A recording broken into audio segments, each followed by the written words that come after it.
Hello, and welcome to Sobercast. We provide AA speaker meetings and workshops in a podcast format. We are an ad-free podcast, and if you enjoy listening, please help us be self-supporting by visiting Sobercast.com, look for the donate link, and drop $1 or $2 into the virtual basket. Also, if you're a member of NA or have friends that are, please tell them about our other podcast, NAPOD. NAPOD features NA speakers and workshops in the same format as Sobercast. We upload a new speaker every day, and it's easy to subscribe by searching for NAPOD, N-A-P-O-D, all one word, on any podcast player app, or go to napod.xyz if you'd like to listen online. Hope you enjoy the podcast and have a great day.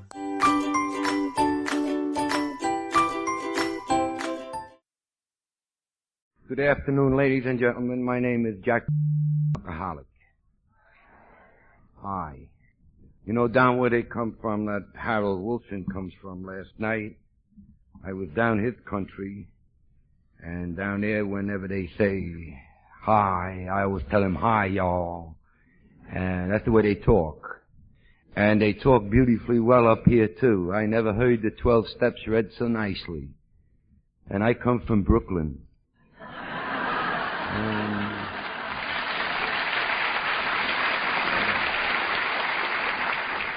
I do hope that you people will be able to understand me. And if you don't, remember, I'm at a disadvantage too. If there are any policemen present, I have just one word for you. Peace.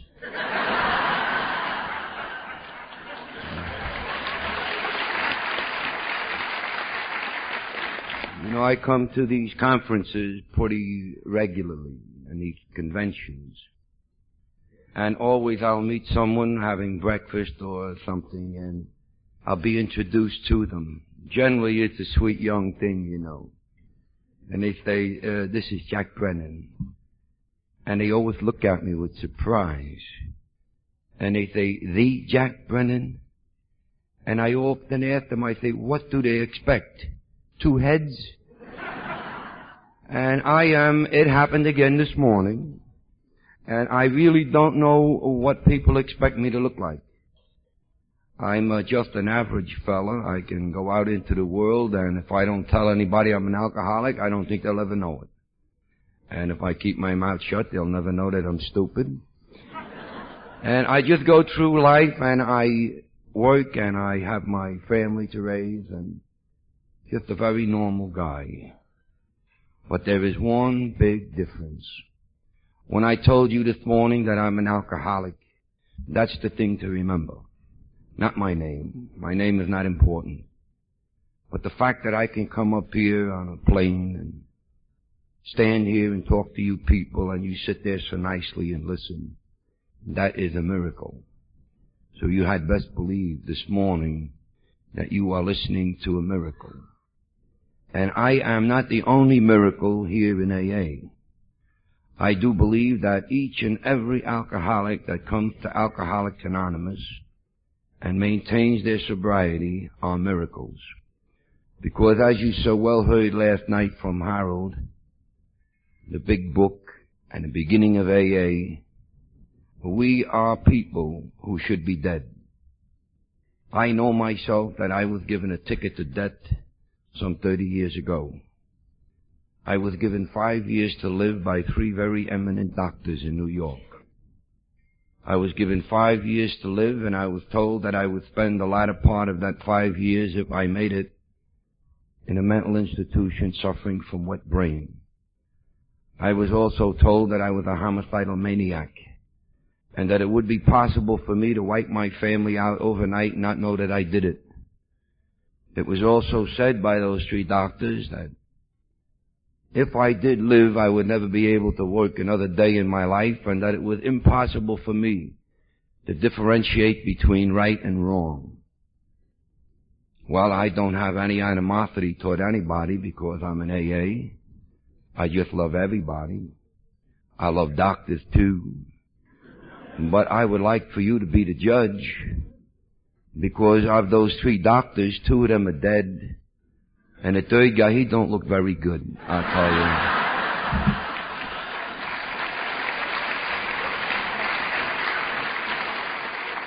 So which brings me then to the miracle part of this program. The doctors are not wrong. They know exactly what their books teach them. But you see, here we have what they don't study in their medical schools. We have here a higher power. We have here a very loving higher power, whom I choose to call God. And it's this individual that gave to Bill Wilson the power for him to help another alcoholic, and the two of them together to go out and help a third. And as a result of this, here we sit this morning, many people in meetings like this and all over this country. Some 450,000 recovered alcoholics. That's the miracle part of this, because you see, until Bill Wilson 38 years ago, there was absolutely no help for the alcoholic anywhere in this world. The alcoholic was the bane of society. No self-respecting doctor would have him cluttering up the office. And as much as people loved him, as much as people tolerated him, there was no help, and it was a very hopeless, helpless situation.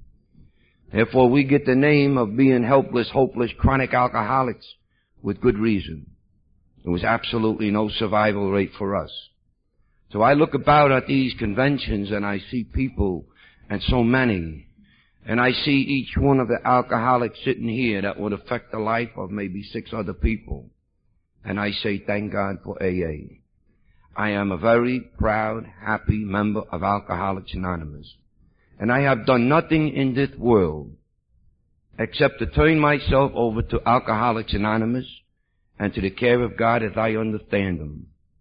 And I have been able to maintain my sobriety and live with dignity as a human being for the past 26 years. An impossible situation. Impossible.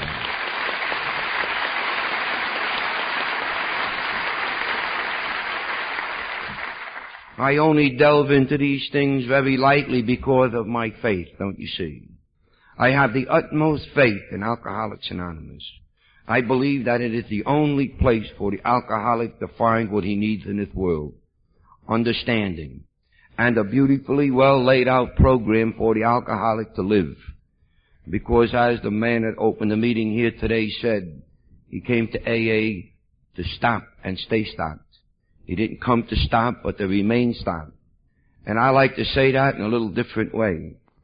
I came to AA in order to learn to live, because I didn't know how to live. And I don't care who that you are, I don't care how much money that you have, position in life, or your sex. I don't care what your color. I don't care what your age. If you are a human being, you can be affected with the disease of alcoholism. And the doctors, clever as they are and as smart as they are, they have pinpointed the disease of alcoholism, and they know that it's an upsetment in the body chemistry. Well, this was enough for me. When I learned that I was not crazy, and that I was not an immoral person, or I learned that I was not a moral degenerate, then I was willing to come into AA and try. And as a result of that, I have lived a long and happy life. And I'm just about the happiest guy that ever walked the face of this earth. And a lot of people say to me, well, Jack, if you're so happy, why don't you laugh once in a while? Well, I do laugh inside, don't you see? Because I don't see well, and I don't hear well. And that has been a problem with me, but a very beautiful problem. I love it. You know what it is? When I get somebody yapping in my ear, I just have to turn my bad ear to them. I hear nothing. And I can see just as far as I want to see, actually. At the first 10 feet it gets very blood, but that's all right too. I was at a meeting one time in Jersey, and I used to watch my wife very well because she would sit down at a table and all the girls would gather around and they would discuss their favorite subject, me, and what it was like to live with me. And I used to sit down at the end of the table, and this night I was particularly watching my wife because she was in a very funny humor. And I knew that something was about to happen, and some of the girls asked her, well, why is he always so quiet? And she said, I don't know, I guess he's just stupid. And I looked at her lips and I saw what she was saying, and I laughed to myself inside. And then he said, well, doesn't he ever get excited? And she says, no. And she said, but there's so many people here at this meeting. She says, oh, he can't see. He don't know how many people are here. And this is the way that it went with me and my wife. And we lived a very beautiful life, but it was not always so. And the reason that I came here today was because that there is one individual sitting out there. Now, I'm not so stupid to believe that when I come here to speak to so many people, that everybody's going to stop drinking and live different lives. Not true. But I do know one thing. I know that there is one individual here that has to hear what I have to say. And that's why I came. Now, you see, I believe that this is simply the way that my friend upstairs uses me. He uses me to carry the message here and there to people. And I always find that there is one individual sitting out there whose life will be changed by what I say here today. So this to me is simply an extension of a 12-step call from LaGuardia Airport to Canada. And I don't like Canada. I don't like Canada at all. Because I was here about 5 years ago with my son. And I sat at an intersection in a rented car waiting for the light to turn green. And somebody came along and hit me in the back, a terrific wallop. Drove me clean across the intersection. And I was a little upset, and I got out, of course, and he didn't speak English. He spoke French. It was in Quebec. And I sent the little kid, I gave him $50 to go get a cop, and he come back, and he spoke French, too. And do you know what it is to be standing between two Frenchmen, and they're deciding your fate? I thought I was going to get locked up for him hitting me. And you know, it was the strangest, weirdest feeling. So I told my boy, I said, we're never going to go to Canada again. But you see, my friend upstairs said, Jack, you got to go, and here I am. So while I'm here, I'm going to speak real quick, and I'm going to get out, and I'm not going to ride in any cars if I can help it.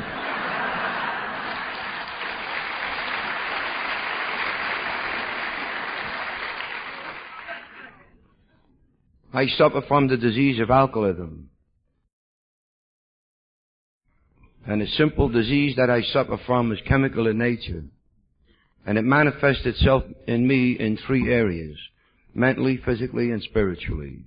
Remember, the one physical disease that I suffer from, chemical in nature, manifests itself in me mentally, physically, and spiritually. Mentally, it enables me to do things that normally I would never be able to do. And it manifests itself in me physically in that it interrupts my life, that I can't sleep, that I can't eat. And if I stop drinking, I'm afraid that I'm going to die. And I throw up and I retch and I puke. And this is the physical manifestation of the simple disease of alcoholism. And then it manifests itself in me in a spiritual manner. And when they tell you that there's no religion here in AA, you had best believe it. Because spirituality to me is simply a person, a spiritual person is simply an individual who is wanted and needed and loved.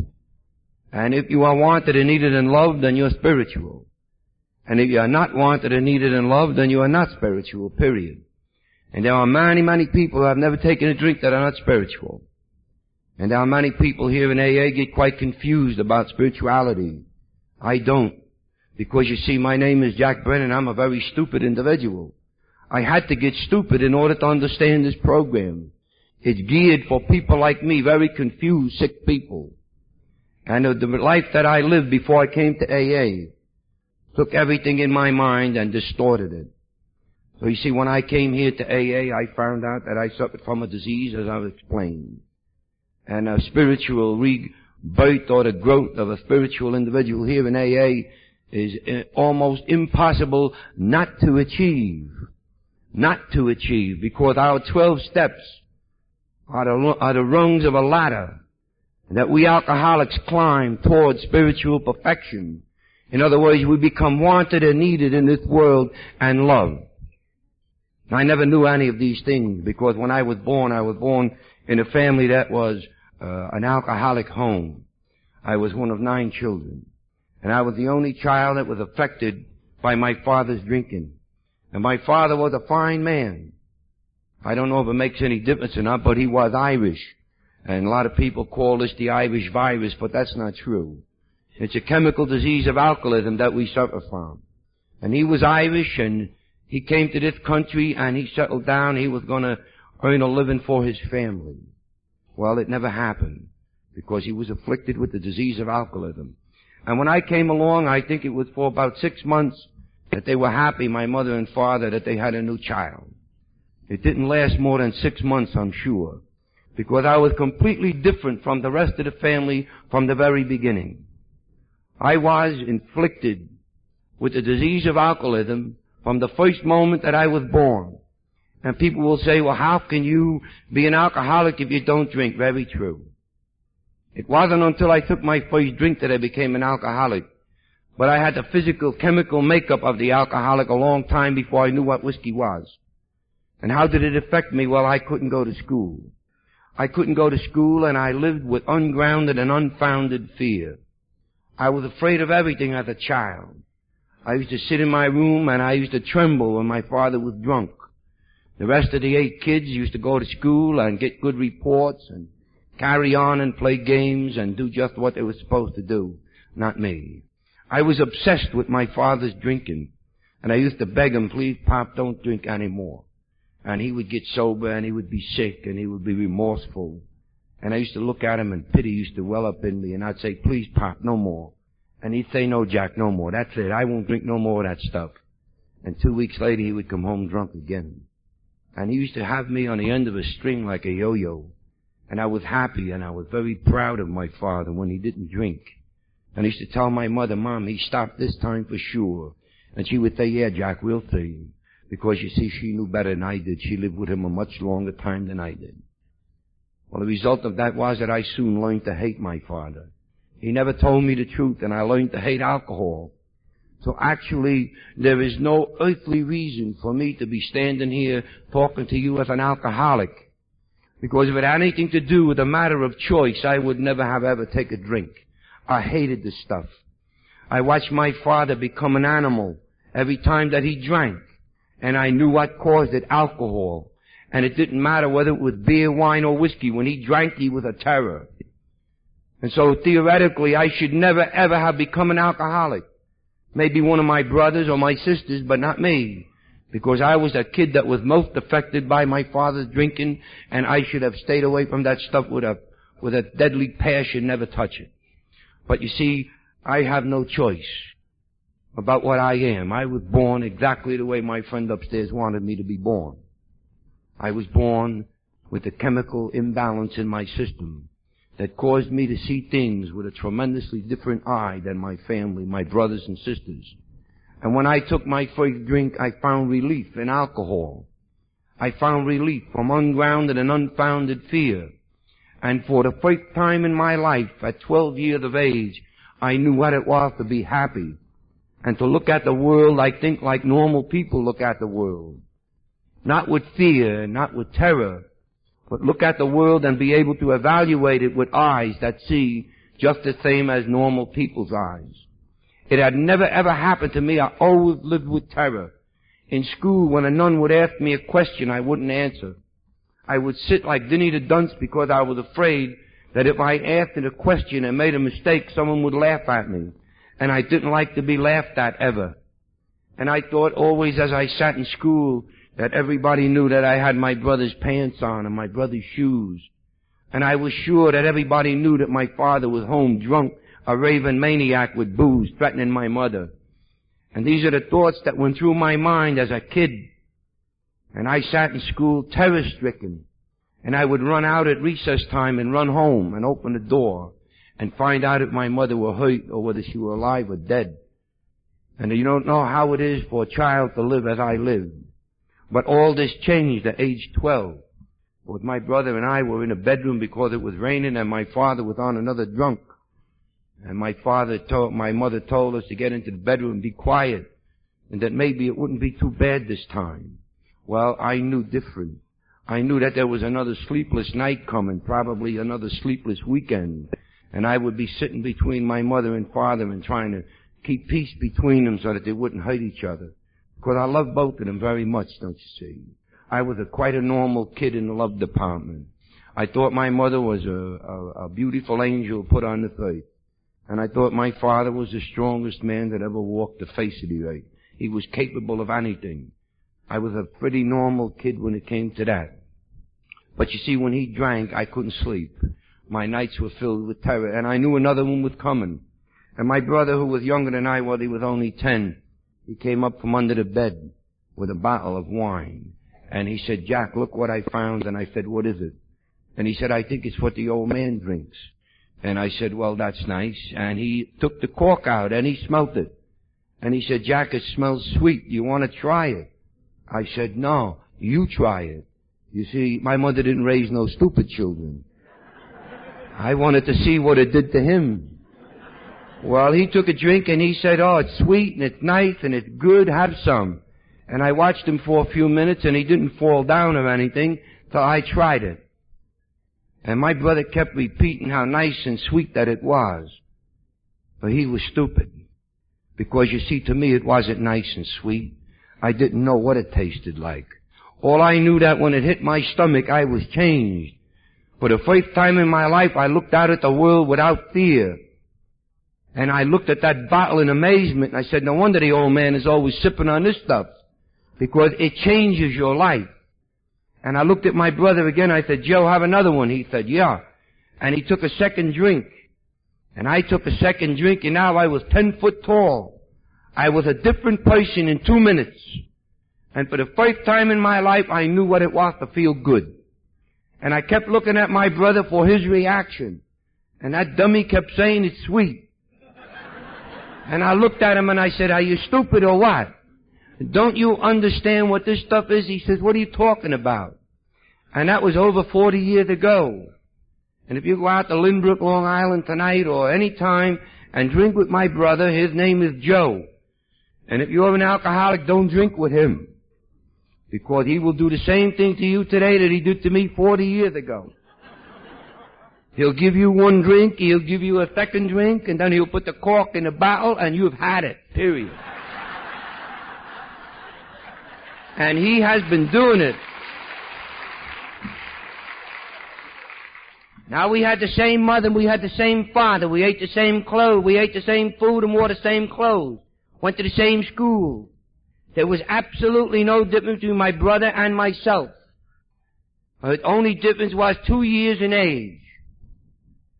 But you see, I was born chemically deficient. I was born with the chemical body of an alcoholic. And when I got the booze, I found relief. Now, I will leave it to you. If you felt as I felt, would you stop drinking? I doubt it very much.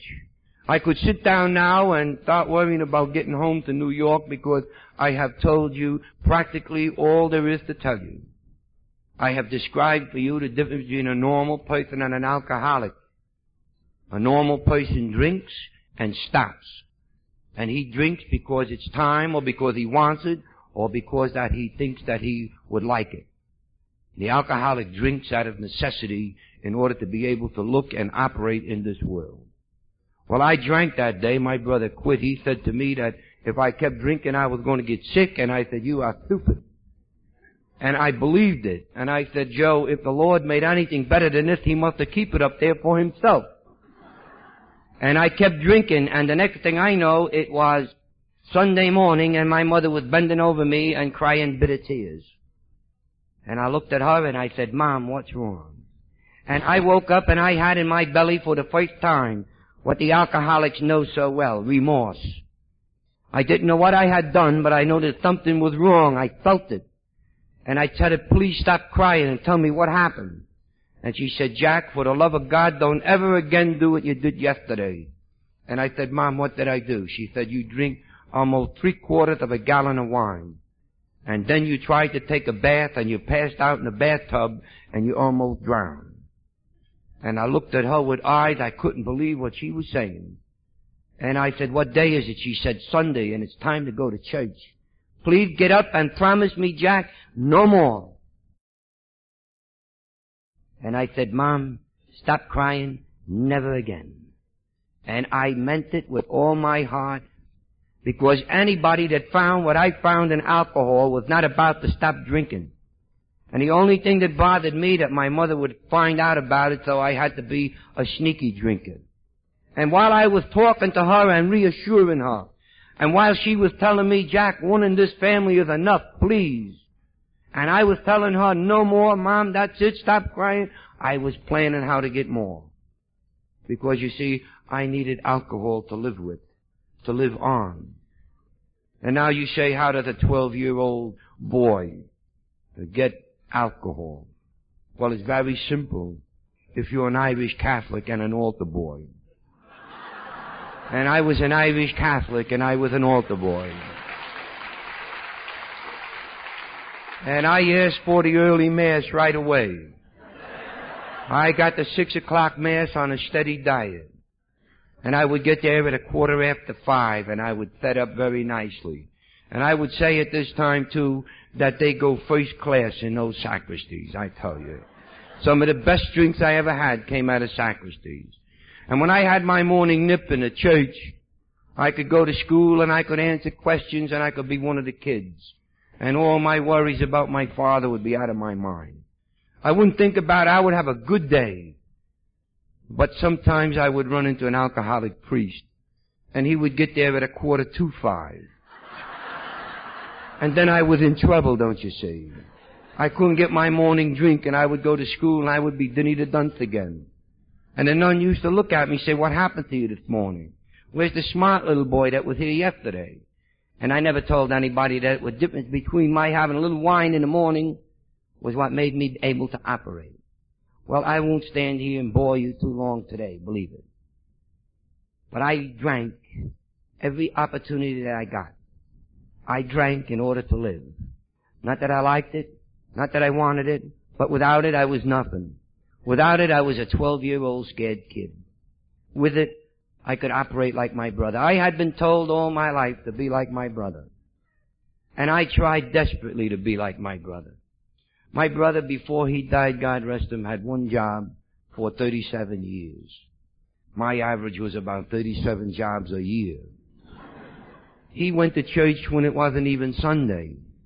When he took his clothes off, he hung them up in a closet. When he went to school, he had his books so nice and orderly. He did his studying at home. Me, I was a round block in a square hole all my life.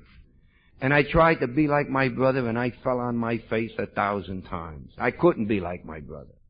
Now I understand why. Because he was a normal individual, I was an alcoholic. So I began to hate him. And you see, when I left home at the age of 16, I didn't leave home because I wanted to leave home. They talk about the progression of alcohol. You had best believe it. The disease of alcoholism is a long, slow train ride. It starts at that end, and it goes to that end. And you can, as an alcoholic, get off that train anywhere along the station, any station along the line that you want. I could have qualified for Alcoholics Anonymous at 16 years of age, at 14 years of age. So I know that age is not a factor here in Alcoholics Anonymous. I know that. But I was a full-blown alcoholic with the first drink that I took. And where alcohol took me on my train ride, I hope that some individual here today will listen to what I say and not try and compare with me. And if I can prevent one individual from doing some of the things that I've done during my lifetime, then this trip here will be well worth it. I don't like to fly. I believe that flying is for the birds. I am scared stiff when I fly, and I hold my breath in LaGuardia, and it's quite difficult, to come to Canada, especially if the plane is late. You don't breathe too good. And yesterday was a particularly bad day for me. But I'm here because I think it's important. I think it's important for one individual to know one thing. You don't have to go to the end of the line. And you people that came into AA and don't know what it is, and don't know what the inside of a jail looks like, and don't know what a straitjacket feels like, and don't know what a mental institution is, I say thank God. And I say thank God for AA, and for you people that have come in and have not lost your home, and have not lost your family, and have not been beaten half to death so many times as I was. I say thank you, because you have proved to me that I am in the right place. That AA does work. Guaranteed each and every time. And you don't have to go to the end of the line. And I hope that you don't. You see, because at age 16, my mother came home and found me threatening my father with a .38 revolver. I had a bottle of whiskey on the table. I had a roll of stolen money. And I couldn't understand why she was so upset. I said, Mom, he's useless. I'll kill him. And she said, no, you won't. She said, you take your filthy money and your filthy gun and your whiskey and get out of our home. And don't come back no more. We don't need you. She said, Jack, I don't understand you. I was happy when you were born, but you've done nothing but hurt everybody you ever come in contact with from the moment that you were born. And she said, your father there may not be the best father, but he's not like you. He's not vicious.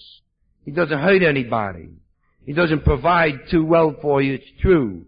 But he's a sick man. But he's properly sorry and you're not. You're just a vicious animal. I was to remember those words. I was to remember them good. Because I left home at 16, and I'm not very proud of the things that I've done. But I would say to you only one thing, that when I drink, I'm capable of doing anything. And that's just about exactly what I did when I was drinking. Because I would think nothing in a few short years of running around with a mob in New York that you wouldn't be caught dead with. A bunch of nasty people. And I was very proud to be associated with them. Because to me they were a means to an end. I could drink the way that I wanted. I didn't have to work. I never had to report for a job in the morning. I could live pretty much as I lived, and I always had plenty of money for my alcohol. And that was important to me. See, I was a wheelman for a mob. I don't know if you gentle people know what a wheelman is, but a wheelman is the guy that drives the car. And I've driven a car at 100 and 110 miles an hour with police chasing me. And remember what I said in the beginning, peace. No more. I have had much trouble with police, much trouble. But that's all in the past. Let me tell you something. I have gone into bars and grills, drug stores in the beginning, and then later on I graduated to nightclubs, and I graduated to a lot of bigger things, and I stuck up a lot of joints in my time, and I've stolen an awful lot of money in my time. And I want to tell you one thing. When I would put my head down to sleep, whether it would be a best hotel in New York or Jersey or Washington, D.C., or some flea bag hideout from the police, it didn't matter. Every time that I slept, I woke up, I was back to being a 12-year-old scared kid. Can you understand that? If you're an alcoholic, you can understand it. Because the alcoholic is actually two people. He is two people just exactly like I have two hands, so one in front of the other. The one that he creates with alcohol and puts up in front of the other because he cannot stand the individual as an alcoholic that he was born. So I was two people. I would go out at night and I would be chased by cops. I would hurt people, and I've hurt many, many people because my mother was right. I was vicious. I thought the world owed me a living, and I was about to take it. And I was not satisfied ever with taking a man's money. You know, it's a terrible feeling when I think back now and I see some of the sights in my mind's eye of people with my gun pressed deep into their belly with their mouth hanging open out of fear.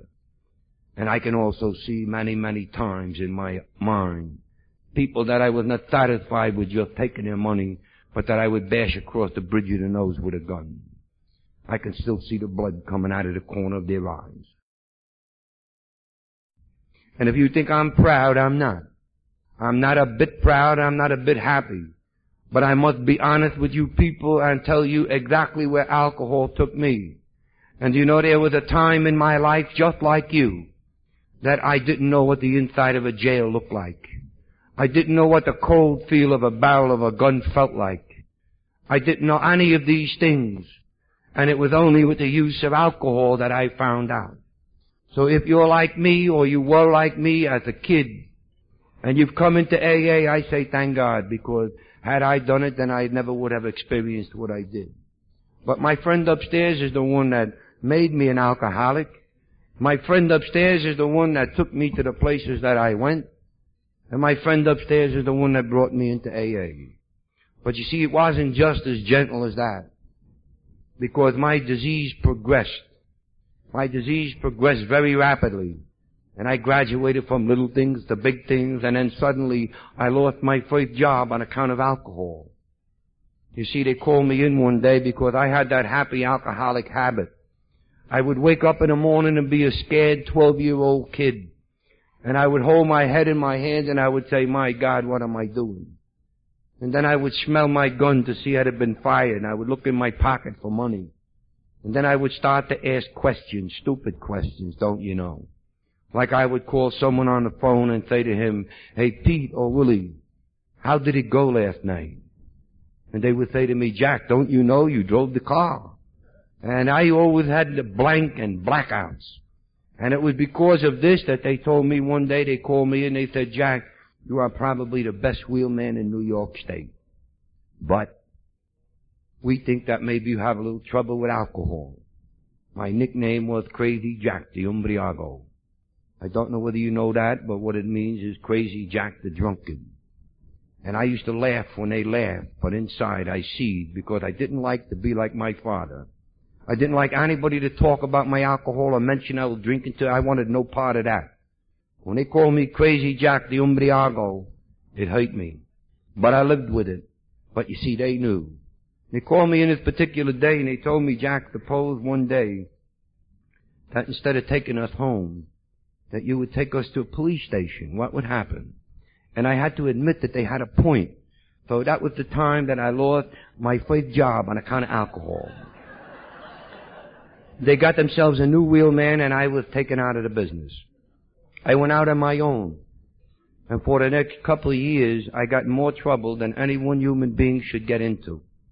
I've been arrested over 125 times. I've done little time here and there in New York State. But I will say one thing to you. Had it not be for alcohol, I would never been able to do the things that I did. You see, I used to sit in prisons, and I used to sit in jails, and I had social workers and priests and ministers come to me and try to help me. And they would say to me, Jack, we're going to help you. You're too young and you're too nice a boy to be doing the things that you're doing. And they would say, we're going to help you. And I would look at them and I would say, tell me how. And they would say, well, all you have to do is stop drinking and we'll help you. And I used to chase them. I used to get indignant. I would ask them, why don't you, instead of telling me to stop drinking, ask me to stop breathing? I could do it easier. It would be easier for me to stop breathing than it would be to stop drinking. You must realize, I was convinced in my mind that there was absolutely no way for me to live without drinking. Because when I didn't drink, 12 years old and scared, and who needs a 12-year-old scared kid in a man's body? I had gotten married. And my wife was getting to the point where she was asking questions. Like, when do you work? And where does the money come from? And Jack, don't you think you're drinking a little too much? And now I was a little leery because here, you see, excuse me, I knew there was something wrong. But I felt that one day I was going to hit the right combination and be able to drink like my brother. Never happened. I left home again, and I went to sea as a merchant seaman, rather than have my wife see me get up in the morning and ask her stupid questions. Why do you drink that when it makes you sick? And I used to look at her because she never understood what made me sick made me better. And she couldn't understand it. She said, you're so deathly sick and you want to drink. And I said, it has to be. Just go away. Leave me alone. Now, you know, no alcoholic can long tolerate that. So I went to sea as a merchant seaman and I had much more trouble.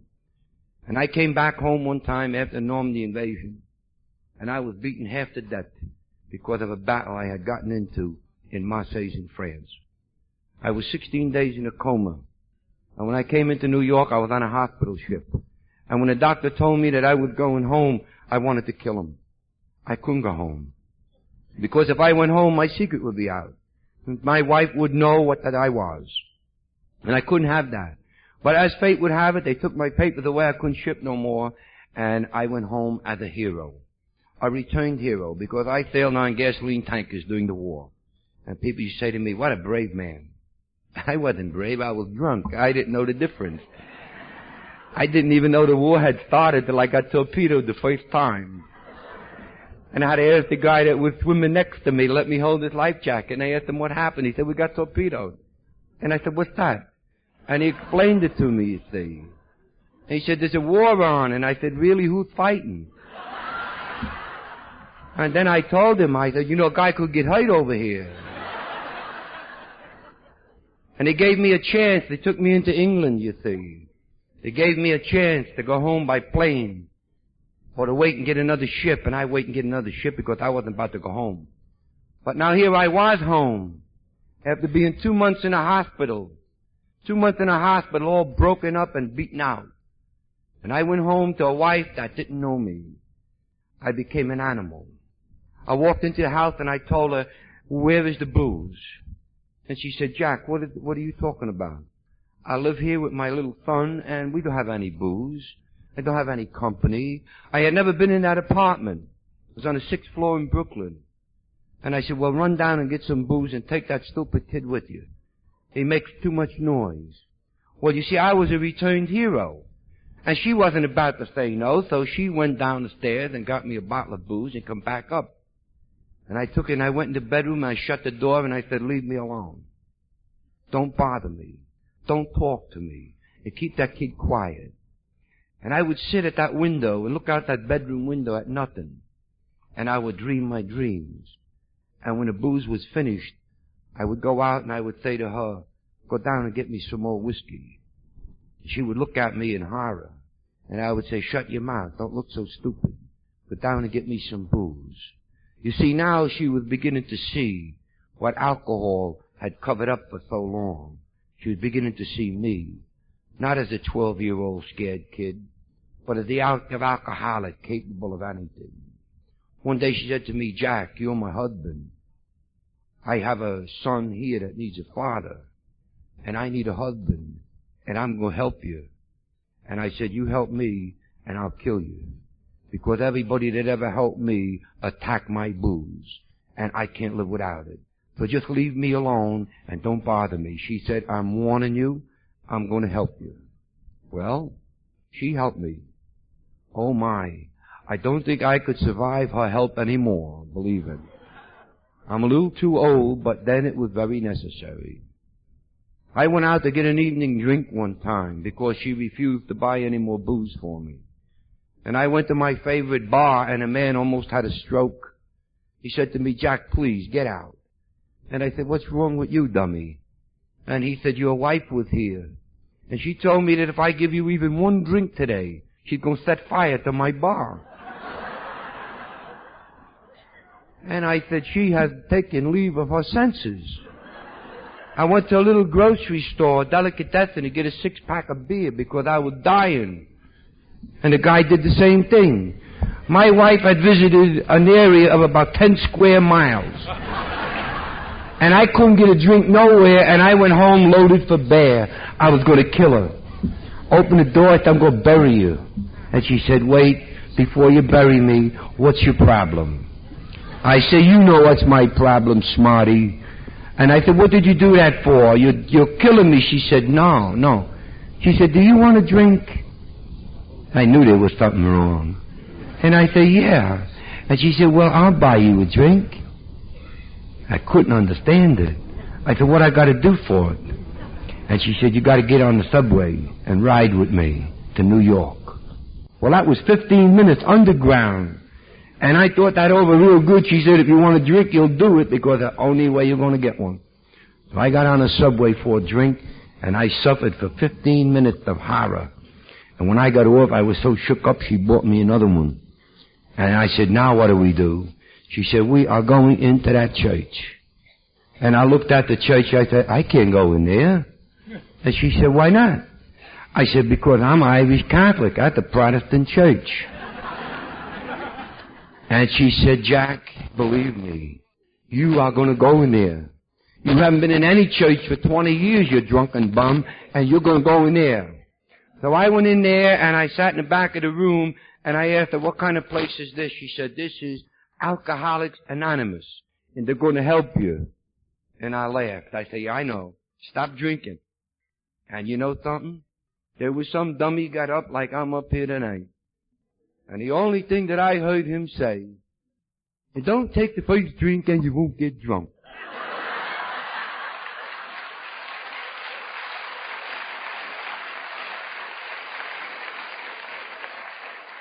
And I called out to him from the back of the room. I said, I'll bury you. If I get close enough to you, I'll bury you. What are you, a Boy Scout? Did you think that up all by yourself, or did somebody teach you? And I said to my wife, let's get out of this dump. I said, you gotta be out of your mind. I knew that before I came here. I knew that in Brooklyn. How can you get drunk if you don't drink? And she said, you are helpless. And I said, you better leave me alone because I'm getting a little annoyed with you.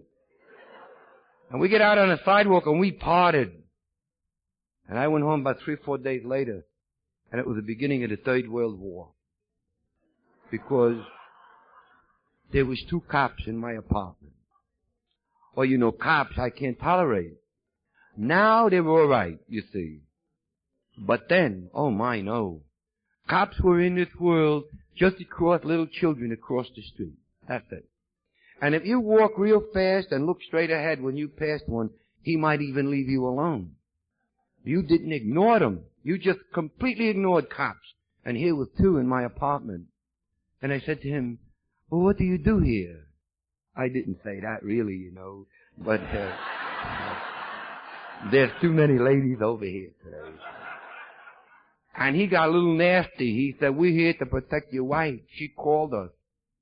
And you know, one of the first laws of the mafia is you don't call cops. If you got a trouble, you take care of it yourself. And I said, my wife, she wouldn't do that. She knows better.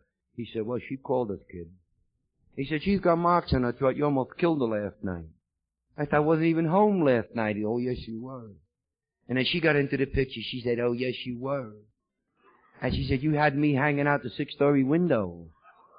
And she said, I got news for you, buddy. From here on, I'm going to take care of me and my children. You watch out, because I'm going to get you. You are a helpless, hopeless, chronic alcoholic, and you don't want help. So I'm going to give you what you don't want. And you make one move, and you're going to go so far, nobody going to find you again. I couldn't believe it. It was a naive, sweet, little stupid woman that I had married. And I said, what's come over you? She said, you.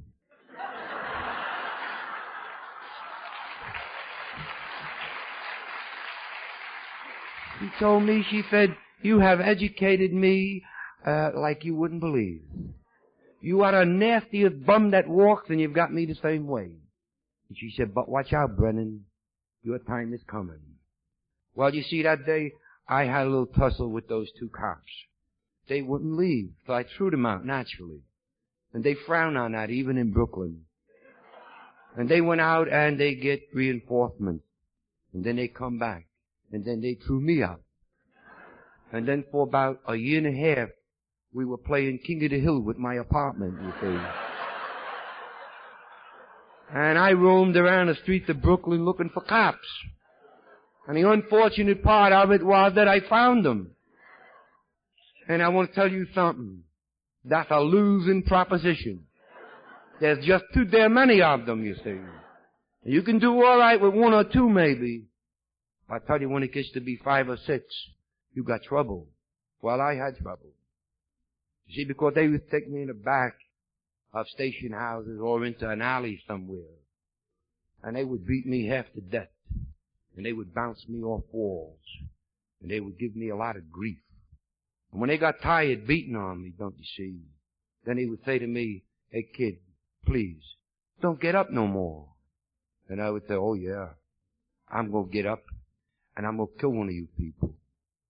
Well, they used to put their foot in my throat. And they used to say, we just can't hit this guy no more.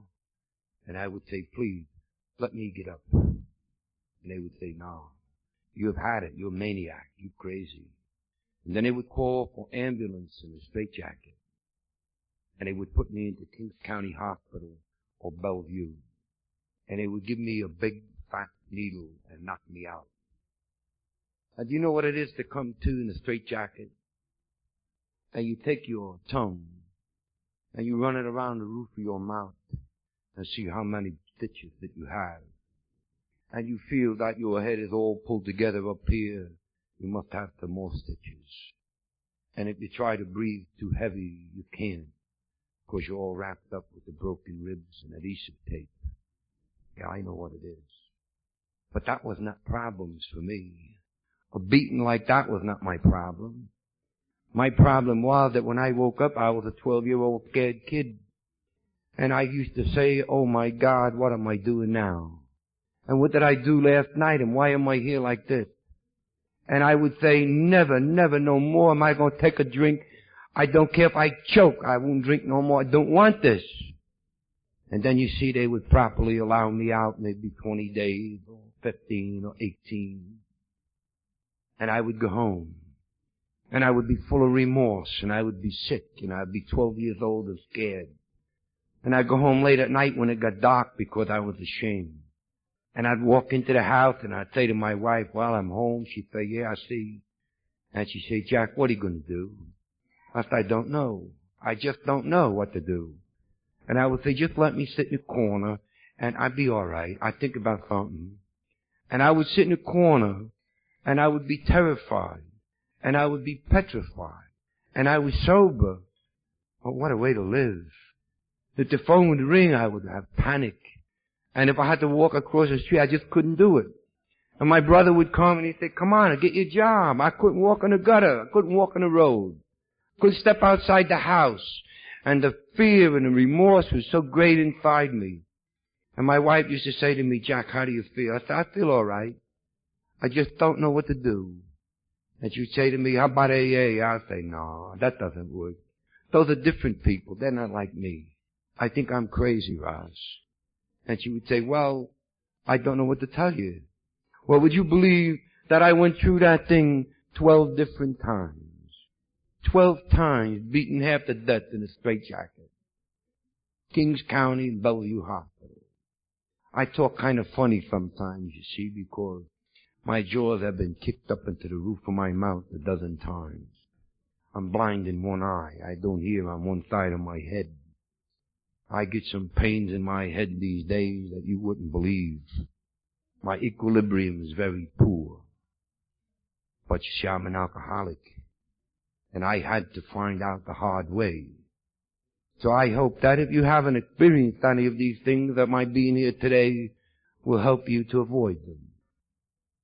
I finally would convince my wife to give me 50 cents because I couldn't live without a drink. I said I would just take one. Just one. And then I'll go to New York or somewhere. I'll get a few dollars together. I'll work. I'll do something. And now he was a 12-year-old scared kid walking down the street and take just one beer. Just one beer. I didn't want no more. I didn't want no more beatings. I didn't want no more of that nonsense. All I wanted to do was to live, to be able to work or go look for a job. But you see, the moment that I took that one beer, it was like somebody turned a key up here in my head. And I wouldn't think no more. All my good intentions go right out the window. And I would look for a cop that beat on me last week and repeat the same thing all over again. Well, I won't stand here and bore you to death, believe it. But the last time I got out of the hospital, I was taken before a magistrate. My wife stood on one side with my 2 children. I had 2 children, one a little infant. And the judge said to me, Jack, please listen to what I'm saying. Try to understand. I had just come out of a madhouse for the 12th time. The 2 detectives that picked me up at the door wouldn't let me have a drink. I was 12 years old again, and I was scared. I had ice water in my belly. My knees were rubber. I didn't know what was happening. I couldn't remember anything. I was sick to the death. And the judge said, I know how you feel. He said, I have a prognosis here on you. And he said, I must tell you because we're not going to lock you up anymore. But what we're going to do, as the doctor ordered, we're going to remove you from your home for the protection of your family. And I looked at my wife and I said, is that what you want? She said, yeah, that's what I want. And she said, I got some news for you, kid.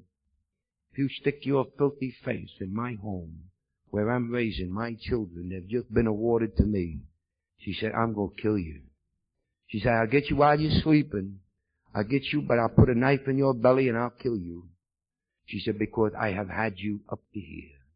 She said, these two kids are going to get a chance to live. And she repeated almost word for word the same thing my mother had told me when I was 16.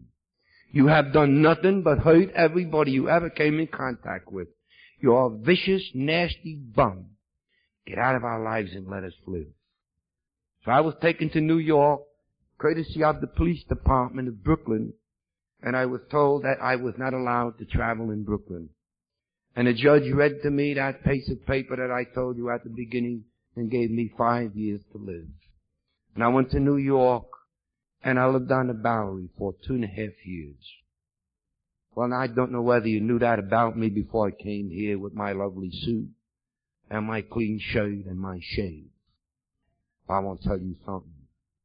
I put in 2 years of hell on the Bowery in New York. And I lived like a rat in a trap. And I cursed God every moment that I had a sane thought. And if you walked near me and I was on my feet and you had a pair of shoes on your feet, I would spit at you because I hated you. I hated everybody that walked and talked. And all I wanted was somebody to beat me so bad one day that I would die. I was just one mess of hate. And I lived in the snow, and I lived in the rain, and I got hit with taxi cabs, and I fell down subway stairs, and I had body lice, and I want to tell you something. Alcohol was my only friend. Nobody wanted me, nobody needed me, and nobody loved me. I was the most unspiritual individual that you ever saw in your life. And I hated you. And I hated God. And I hated my mother. And I hated my father. I even hated me. Well, you see, 38 years ago, Bill Wilson was given the gift of Alcoholics Anonymous for people just like me. And my friend upstairs watches each and every alcoholic, no matter where he goes, until he cries out in despair for help. And when you cry out in despair for help, you get a sudden answer. You get a sponsor, and he carries you to AA because that's what he's supposed to do. The man upstairs has sent the sponsor for you, and now you are in AA and under the care of God as you understand him, whether you be Protestant, Jew, atheist, or whatever. That's the way I see it. That's the only way that I can tell you why that I'm here today. Because my friend upstairs watched me. And he watched me good on the Bowery. And he watched me until one day I lay in a Bowery bathroom in the back of a filthy bar. And I tried to take a morning drink out of a bottle of smoke. And I had hemorrhages of the stomach. And I fell down on my hands and knees and hooked my chin on the bowl. And I lived actually and watched myself run down a toilet bowl. And I couldn't stop breathing. I couldn't stop bleeding. And every time that I retched, I bled a little more. And it was that caused me to look at the bottle I had in my hand. And I said, Jack, it must be true. It must be the alcohol that's doing these things to you. Because nothing else is bothering you. You've got it and you can't drink it. So I resigned myself to dying that day, and I threw the bottle over my shoulder. And I just lay there and went into a coma. But you see, my friend upstairs has different ideas. Because while I was laying there, I saw pictures of my wife. In my mind, it was like a kaleidoscope. And I saw pictures of many, many things. People that I had heard, ships that I had been on. And it was like my whole life was revolving around in flashes in my head. And then came one strange picture. And I was in a light looking down at a group of people. And they were all milling about and they were all clean. They were all drinking coffee. And suddenly I remembered what that it was. It was that AA meeting I had been at with my wife. And I said, oh my God Almighty. Jack, you had it, you damn fool, and you blew it. You blew it, you had the answer, and that was it, AA. And I think that I even cried a little bit because I thought there was no hope for me. But my friend upstairs took care of that because he put hope into me. And somehow my sick mind, I said, if only it were possible. And I crawled out of that dump, I don't know how many hours later, on my hands and knees. And I was a mess. I was full of blood. I had no shoes. I had no clothes. I had nothing. I was full of vermin. I had hair down my face. I don't remember even bathing. And I crawled out, and in the decrepit condition that I was in, I asked someone and made them understand what I wanted. Please to call AA for me. And they did. And I sat and they told me, sit, kid, and don't move. Don't go nowhere. Evidently they knew what the alcoholic on the Bowery was. His mind can be here and his body can be there. He don't know. But he told me, please sit. They're coming. And I sat. And I had a tremendous effort to stay in one place. And I had to keep convincing myself that I wasn't dreaming, that it really had happened. And my sponsor did come. Now you see, I'm a guy that believes everything that's told to me here in AA. I necessarily must. Because you see, I was a big Irish Catholic. And I used to hurt a lot of people that belonged to minority groups. And yet when I was sitting, waiting for my sponsor to come, to do what I thought would be to save my life, my last and only resort, my sponsor came with his wife. And he was this big, and she was that big. And she kept saying, oh my God, oh my God. And he kept saying to her, it's all right, Gene, be quiet. He won't hurt you. And he said to me, my name is Sam Cohen, and I'm an alcoholic, and I'm here to help you. And I looked at him and I said, oh my goodness, how wrong I have been all my life. Nobody wanted me. Nobody needed me. Nobody loved me. And here was this little Jewish man holding out his hand to me. Are you trying to convince me that there's any religion in AA? You can't. Spiritual? Yes, he was. His next words amazed me. He said, well, that's all right, Jack. He said, if you come with me and Gene, you don't have to drink no more, and you're going to be all right. Now, either he had to be an idiot, he had to be a maniac, for anybody to look at me and say, I'm going to be all right. Or he knew something that a lot of good doctors and scientists and priests didn't know. And what did he know? Well, you see, he knew what AA was, because he was an alcoholic and he had been there. And I said to him, please, don't fool me. I've been fooled too many times. I said, do you think that there's hope for me? He said, oh, sure, I tell you.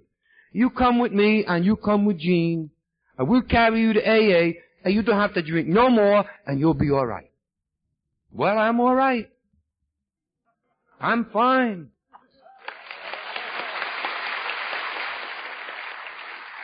Now, you see, when you come into AA, you pay your money and you take your choice. And if you think maybe your little bottle of pills will help you, you take them. And if you think you need a soft couch in some office, by all means. And when you get through playing games, you come back. We'll still be here. Because I want to tell you something. And I want to tell you loud and clear. I don't believe there's any help anywhere for the alcoholic except here. And I believe that with all my heart. And you can tell me all kinds of theoretical theory that you want. I don't understand you. Because I'm stupid. All I know is what my eyes see. And my eyes for 26 years have watched miracles. I have watched dead men get up and walk. And I said to my friend Sam Cole many times, this guy will never make it. He said, bite your tongue. And finally I learned, there is no one beyond the scope of the higher power. No one. And Bill Wilson told us that the higher power is the head of AA. And this is where our help came from. And I learned it the hard way. And I would say to you that anybody would try to add to the work of the higher power, I wouldn't want to walk on the same side of the street with you in a lightning storm, believe it. Because my friend upstairs don't need any help. He's doing real good all by himself. So leave me alone and leave him alone. If you want to play games, go somewhere else. Now you see, I come into AA, I was sick. I tell you I was sick.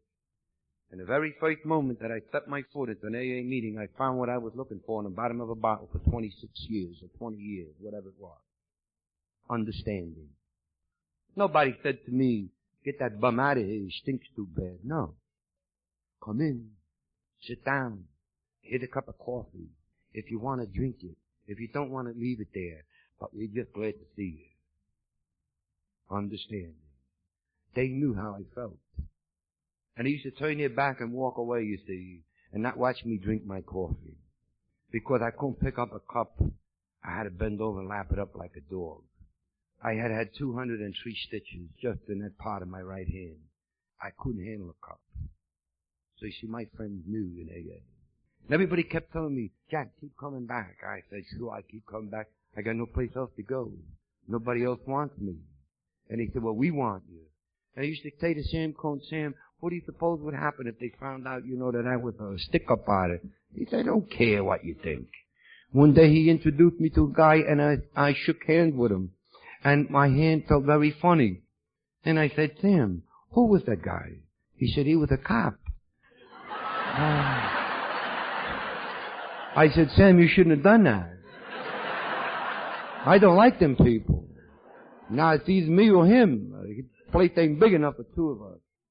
Well, I want to tell you, I learned on the knees of a little alcoholic Jewish AA individual.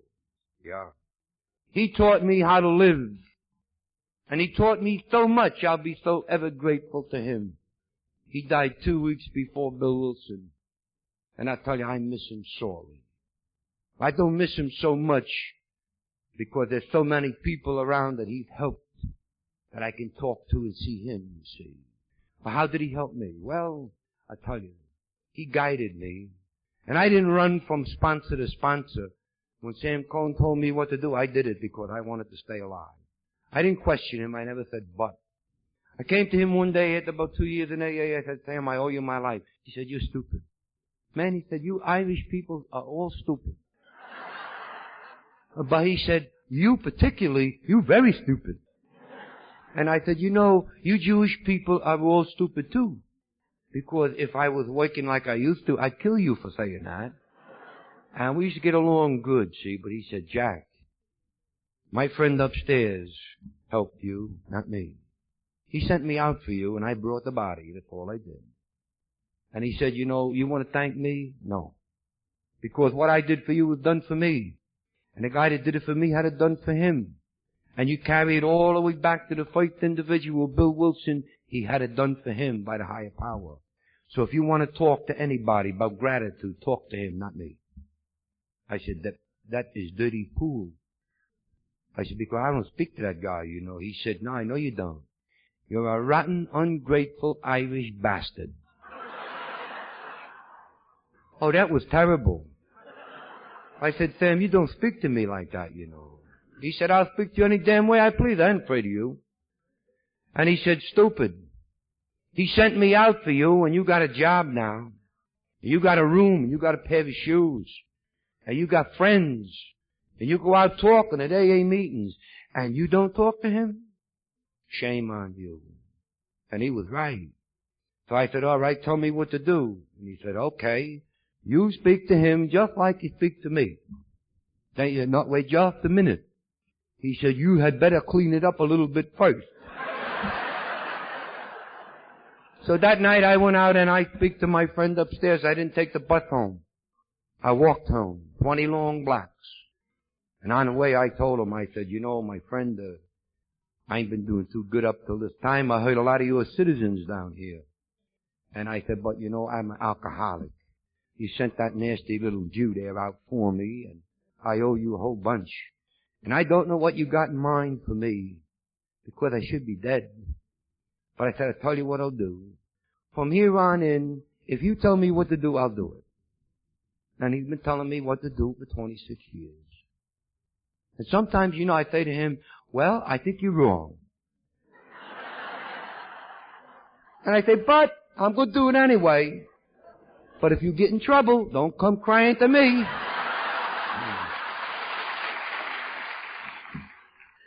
He has never been wrong.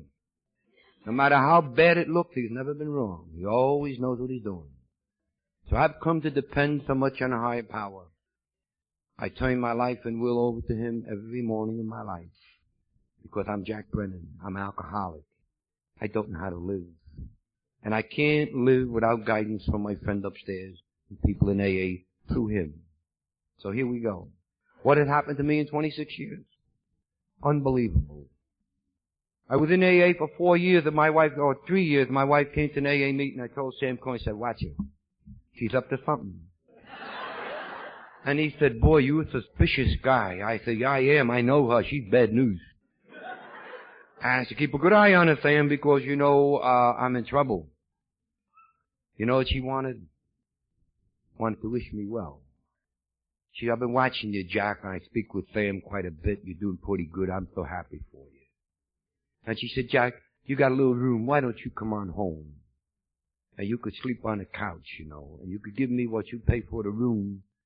And that way I'll be able to raise the children a little better because I'm on welfare. And I said, all right, I'll do that. So I went home and I thought that I was at the peak of my life. I could see my little kids now, you see, and I could see them going to school and coming. Of course, I didn't live with the family. I stayed there late at night. There was a little something left. I could go in the refrigerator and take something. And I thought I had it made. I said, oh, thank you, God. Oh, how nice. He had much more in store for me. Much more. You see, if we do as the third step tells us and turn our life and will over to the care of God, we understand Him. He will give us so much more than we would even dare to ask for. We are pikers compared to how magnificent He is to us. I learned this the hard way. I learned it. I was so grateful for every little thing that happened to me that He must have looked down and He said, this slob is good with anything. And He gave me so much more because I asked for nothing except one day of good living, as every alcoholic does. Don't you see how beautiful our program is? We alcoholics, all we ask for is one day of sober good living. And it's so easy for the man upstairs to listen to us and see what we want. And he say, I got to give them a little more because they're so stupid they don't know what they want. That's what he did to me. See, one night I come home, my wife said to me, she said, Jack, isn't that couch getting a little hard? And I said, no. You see, that's why I use and abuse of alcohol. And finally she made it very clear. She made improper advances to me. And I got scared. I went up to the Holy Mountain. And I spoke to my monk friend up there. I said, hey, our woman's making noise like a wife again. Who said, oh, that's good. I said, how the hell do you know? You're a monk. And he said, stupid, go home, I know. So I went home. Yeah, it's funny, isn't it? Hardest thing I ever did in my life. See, because I'm alcoholic. And I had to sit at a table, put my head down because I couldn't pick it up. And I had to be so ashamed, and I started, and I got red. Because I didn't know what knife and fork to use or when or how to cut meat. And my little daughter used to sit on my lap and tell me, go ahead, Pop, you could do it. And she would hold my hand while I cut my meat. And my wife used to take me down into the basement, sit me before a big mirror when the kids were in bed and teach me how to speak. Yeah. The use and abuse of alcohol. But I grew. I grew so much because, you see, I have here today with me my son, 19 years of age, my AA baby. And he's a beautiful child. This was a gift from my friend upstairs because I asked for nothing except one day of good living. And my life has been plateau after plateau, always better. I think that I have enough faith for everybody sitting in this room. Turn your life and will over to the care of God as you understand Him. And watch out. He will do more for you than you ever think possible. He gave me this new boy that I have. And He gave me everything that I have in this world. And I have much. I have much inside me.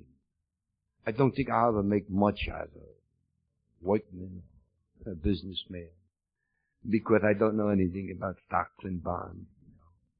I don't know anything about saving money, and I have a lot of trouble with the bank all the time. They're always wrong, but I pay, and that's the way it is. And I could get lost in a telephone booth, I tell you. But I'm so happy. I'm happy because, as my friend Sam Cohn told me, he said to me one day, Jack, be yourself. And you know what a relief that was, to be yourself. And he says to me, we love you, Jack, because you're an alcoholic. And I said, Sam, in this business of love, you know, men and men don't love men where I come from. I said, you not, He said, no. No. He said, we simply love you because you're an alcoholic. Now I want to ask you normal people sitting out there, do you love your spouse? Or is it spices? I don't know. Do you love them because they're alcoholics? Or do you love them in spite of their being an alcoholic? Which? You see, my friends in AA love me because I'm an alcoholic. And nobody ever did that to me before. And he told me, be myself. And he never told me, be like my brother. Or be like a guy down there. No, be yourself. Because if you're yourself, we can help you. We see the real you. So I was a 12-year-old scared kid when I come into AA in a man's body, beat half to death. And I grew. After I got back with my wife and had my third child, I thought that that was the end of everything. I thought I was just the epitome of living. But there was more yet to be in store. You see, you never have the good unless you have the bad. I have a son, 30 years of age. He's an active alcoholic. Right at this moment, he's in AA and sober for about 4 or 5 months. I hope and pray that this time he makes it. Because it's 12 long years that he has torn me up and torn my wife up. But you see, that's another story. I have watched him on Boweries. I've watched him in mental institutions and state prisons. I've gone to visit him.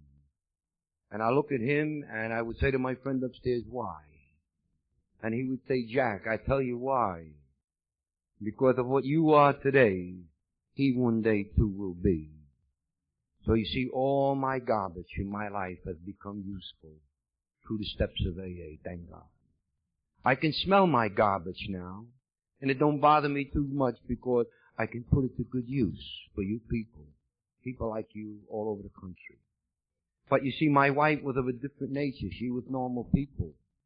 And she would say to me, Jack, how could you be so cruel and let him run? He might die. I say, no. He won't die, and if he does, I won't kill him because my friend upstairs has control over that, not me. And I would say, Roz, we have to let him run. We have to let him find his own peace. So my son finally, a year and a half ago, called me after 6 years absence from home. And he told me, Pop, I'm sick and tired of being sick. So I want to come home. Could I? I said, yes, you're sober and go to AA. Only way you can come home. So he came home to my little home in Shannon Rock. And he brought his wife and he brought me a granddaughter I didn't know. And for that Christmas, I want to tell you, we, my wife and I, and my son here, and my other daughter, have 3 children.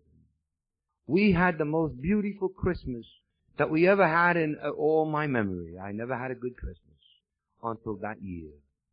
A year and a half ago Christmas. And it was beautiful. The kid was going to AA and my wife was so happy. And you know, they all went home to their respective homes and I said, Roz, we have got it made. Oh, have we got it made. The kid's in AA. I got a few bucks in the bank. The mortgage is paid. Everything is just grand. And I said, maybe now you and I can start to live. And she said, yeah, that's so nice. And we used to sit in a rocking chair, you know, me and the rocker and her, and she used to fall asleep and watch the TV, and I used to shoot 'em. I used to watch the shoot 'em ups, you know. Talk about living. Oh my God, that was beautiful. I always rooted for the Indians, you know. I was partial to Indians. And I would wake her up at 11 o'clock at night and I'd say, hey, come on, kid, let's go to bed. And I'd say, did you see that picture? She said, no. Was it good? I said, yeah. She said, I'm glad you're happy, little boy. And that's the way she treated me. Well, I would go to Midland, Texas, that right after Christmas that year, don't you see? And that's where his lordship that spoke last night came from. Midland. They got wall-to-wall oil wells in Midland. And I was due to fly down on a Friday. Had tickets. And that Friday or Wednesday, I became very upset, and I didn't know why. And I couldn't understand it. And I went home, I told my wife, I said, Roz, I don't feel good. I feel like, you know, something's about to happen. She said, oh, it's your disease. She said, you should know that. And I said, no, something's wrong. I don't like it. Thursday morning, it became unbearable. I went to the airport from work. And I asked them, please change my tickets from Friday to Saturday. I will spend another day home. I don't feel like to go. Now that would put me in Midland at 7:30 at night in the speaking engagement for me that was 8:30 that night. I had 1 hour to get in I didn't mind. That's how important that it was to me. Well, I went to bed that Friday night and my wife was teasing at me. And she said, Jack, you're alcoholic. You know that? I say, I guess I am. And she said, you know, you should be in Texas now. They're all waiting on you down there. You got a lot of friends. And I said, no, I belong here, Roz. And I said, you go to bed and leave me alone. I'll be all right. Wake me up in the morning. I catch an early flight. Well, you see, I thank God I was home because he was watching me. I live in a little house by myself and with my wife. Only one big stupid dog, that's all. And nobody else. Nobody close. Well, that night at 1:30, she woke me up and she was hollering from her room. And I went in there. She was crouched behind the door. And she said, Jack, something's wrong. I can't breathe. And I took her downstairs and I calmed her down. I said, oh, come on, you'll be all right. And I got an ambulance for her.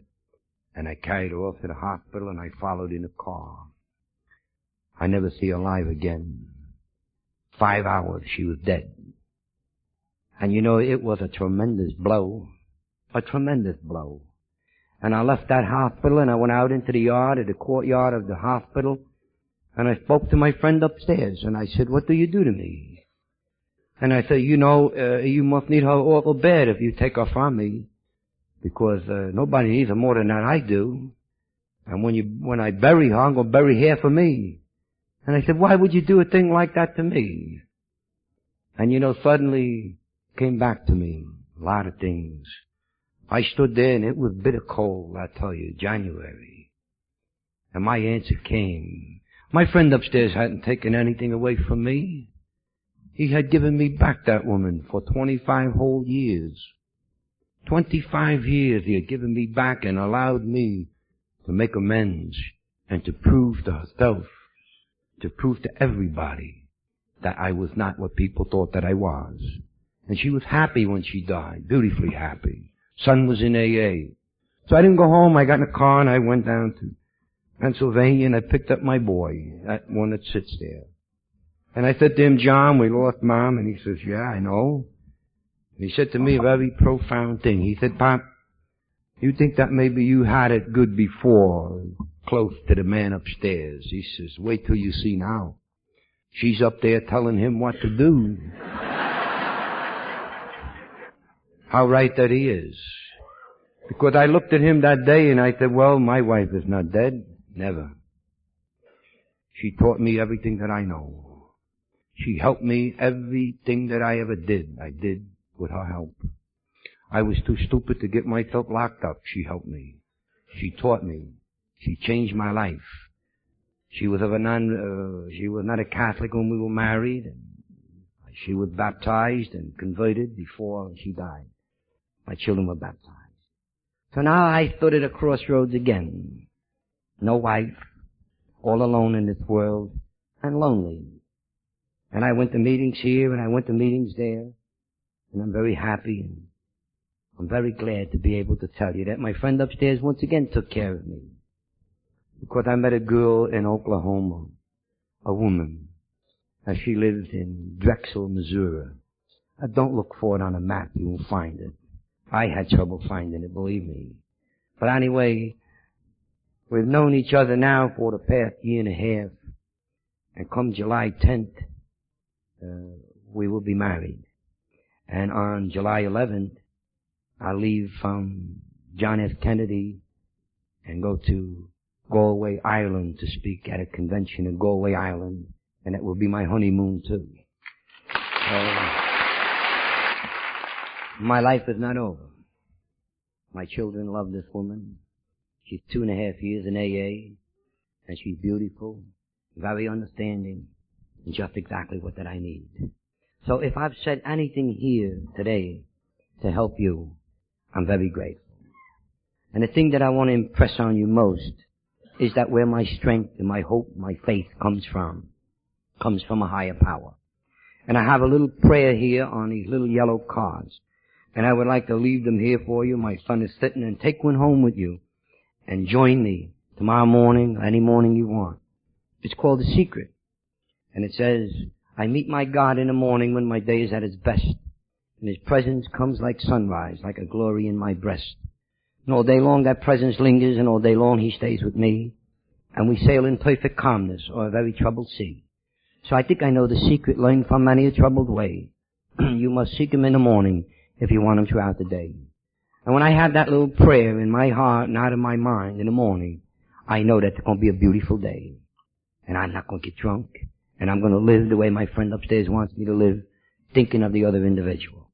So I want to thank the powers that be that enabled me to come here and leave a little of my gratitude with you people.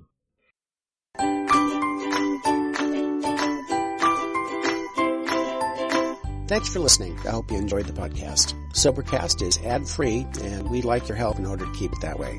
So if you'd like to help us be self-supporting by pledging $1 or $2 a month, visit Sobercast.com and look for the donate links. Thank you very much.